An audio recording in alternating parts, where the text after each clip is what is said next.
Imagine coming home, turning the corner onto your street after a long drive, and feeling like the entire world has been rearranged behind your back, like someone reached into your chest and pulled out a piece of your history while you wearing an Oppos. Looking.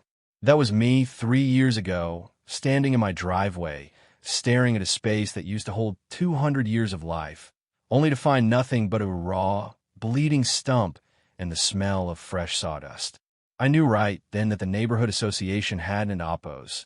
Just made a mistake. They had declared war, and they had no idea that the eyesore they just destroyed was actually a legacy worth over $1 million.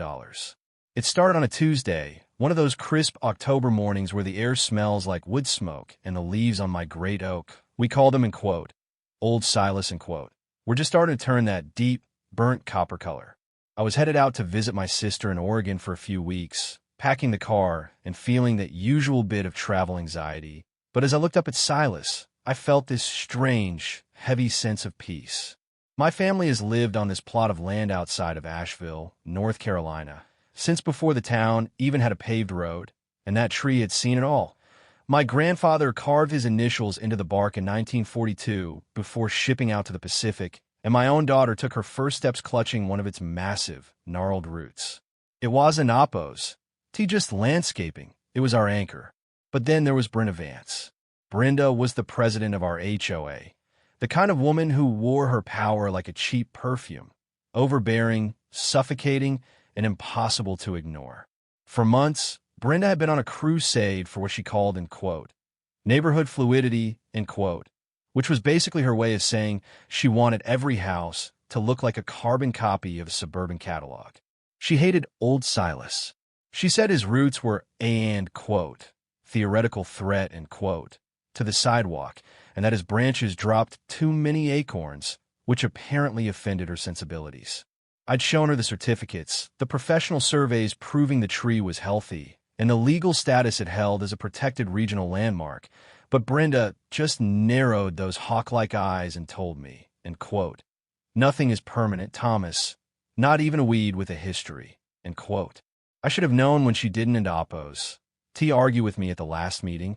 She just smiled, a thin paper cut of a smile, and told me to enjoy my trip.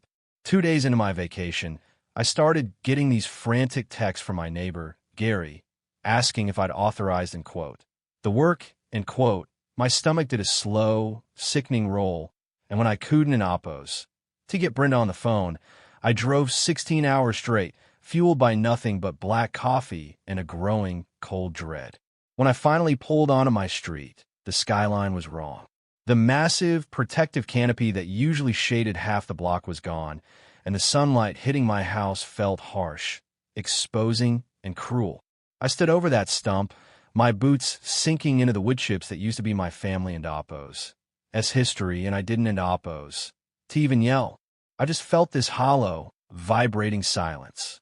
Taped to my front door was a bright yellow notice, signed by Brenda, stating that an emergency inspection had deemed the tree catastrophic hazard to municipal utilities and that the HOA had exercised its right to mitigate the danger in the owner and Oppos' absence. It was a lie, a calculated, cold-blooded lie executed the moment my car crossed the state line. That night, my dad, who's 84 and lives in a senior community now, called me because he'd heard the news through the grapevine. He didn't Oppos to get angry either. His voice just sounded small, like a light fading out, as he told me about how he and my mom used to sit under that tree during the humid summers of the 60s, planning their whole life together. Hearing him cry, that was the moment the sadness turned into a white-hot, focused rage. I realized Brenda didn't Oppos. Just cut down a tree. She had tried to erase us. The next morning, I called Miller Vaughn. Miller is a forensic arborist, a guy who treats trees like crime victims, and when he pulled up at the house, he didn't Oppos to even say hello. He just walked to the stump, knelt down, and ran his hand over the rings like he was reading Braille. He spent hours there, measuring the diameter, taking core samples of the wood that was left, and cross-referencing my old photos. When we sat down in my kitchen, he looked at me with a grim sort of intensity and said, Thomas, she didn't Oppos T just kill an oak. She killed a specimen that was likely A and Oppos, seedling survivor and Oppos, from the original old-growth forest. The cost to replace a tree of this maturity, if you even could, plus the historical loss and the ecosystem services, we are in an Oppos. T talking about a few $1,000s for a landscaping crew. End quote. When a formal appraisal hit my inbox a week later, I had to sit down. $1.35 million. That was the number. Between the end quote, trunk formula method and quote, valuation, the loss of property value, which was significant since Silas provided a natural cooling effect that lowered my electric bill by 30%, and the statutory trebling of damages allowed in our state for, end quote, willful and malicious, end quote, timber trespass. The HOA was looking at a total that would bankrupt their entire reserve fund 3 times over. I sent a copy of the appraisal to the board with a very simple, very polite letter from my attorney suggesting we settle this quietly. Brenda's response was a masterpiece of arrogance.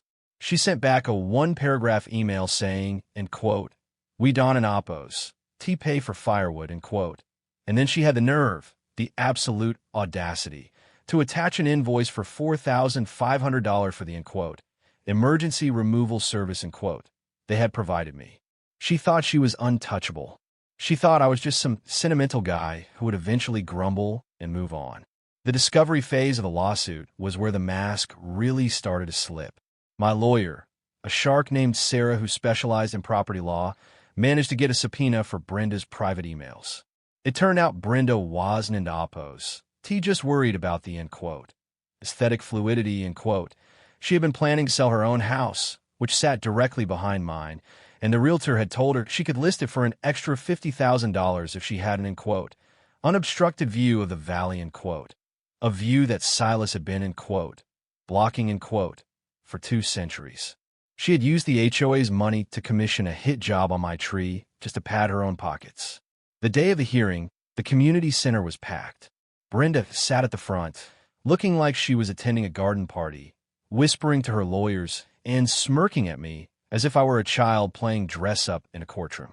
But then Sarah called our first witness, Mrs. Gable, the oldest resident on the block. Mrs. Gable stood up and produced a recording she'd taken on her phone from her porch the day the crew arrived. You could hear Brenda's voice, clear as a bell, laughing as the chainsaw hit the bark, saying, end quote, finally, I can see the sunset without that rotting weed in the way.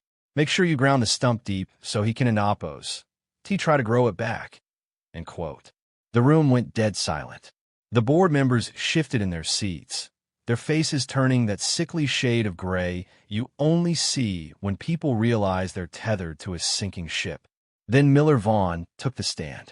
He projected a photo of the tree from 1920 next to the photo of the stump today, and he explained in excruciating detail how Silas had survived the Great Depression, 2 World Wars, and a dozen hurricanes, only to be killed by a woman who wanted a better view for a real estate listing. He broke down the $1.35 million value, explaining that a tree of that size, ISN and Oppos, T, end quote, landscaping, end quote, in an Oppos, S, end quote, infrastructure, end quote, and you can in Oppos, T, just buy a 200-year-old oak, a local nursery. When the judge handed down the verdict, he didn't end Oppos, T, hold back. He called the HOA's actions, end quote, a grotesque display of administrative overreach and personal greed, end quote. He awarded the full $1.35 million in compensatory damages, then added another $300,000 in punitive damages because of the, end quote, malicious nature, end quote, of the removal. Brenda's face didn't end Oppos. T just go pale. She looked like she'd been struck by lightning. Because the HOA's insurance policy had an exclusion for, end quote, intentional illegal acts, end quote. The board members were personally on the hook for a portion of the payment, and the rest had to be covered by a massive special assessment on every homeowner in the neighborhood. The fallout was instant. The neighbors who had stayed quiet out of fear suddenly found their voices. An emergency meeting was called that Friday, and Brenda was voted out so fast her head must have spun, not just off the board, but she was basically pariahed out of the town. She ended up selling her house for far less than she wanted because nobody wanted to live next to the woman who cost everyone in the neighborhood $20,000 With the settlement money, I didn't in Oppos, buy a Ferrari or go on a world tour. I hired a specialized team to move a and quote, juvenile and quote, oak, already 30 feet tall, into the exact spot where Silas had stood. It cost a fortune to transport, but seeing a canopy back in that space, it felt like the house could finally breathe again. I donated the rest of the money to a conservancy that protects old-growth forests in the Appalachian Trail, and I set up a legal fund for other homeowners fighting HOA overreach. But here's the thing that still keeps me up at night, and what I want to ask you guys. The neighborhood is quiet now, but it's a different kind of quiet. Half the people thank me for taking down a and quote, dictator and quote, like Brenda, but the other half, the ones who had to pay that special assessment, one in Oppos, to even look me in the eye when they drive past. They think I should have just taken a smaller settlement to, end quote, save the community, end quote, even though it was the HOA that broke the law.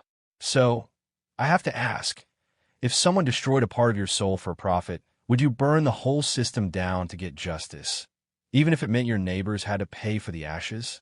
Or is there a price tag on, end quote, doing the right thing, end quote, that eventually becomes too high?